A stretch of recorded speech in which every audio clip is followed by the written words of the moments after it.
Hi, I'm Angie and I'm here to present one of our 2020 Block of the Month quilts, Sue's Christmas Chores. This is a really fun little project, and I'd just like to talk about a couple of things for you to bear in mind when you start this project.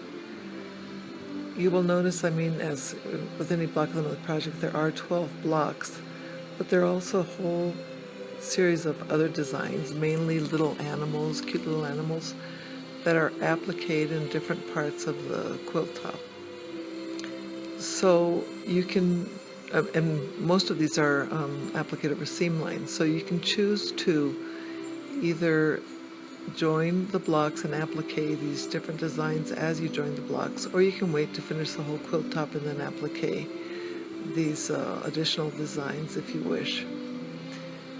So come on in, join in the fun. Don't forget to download the instruction file so that you can cut your different background blocks and the border strips. We hope you will join us.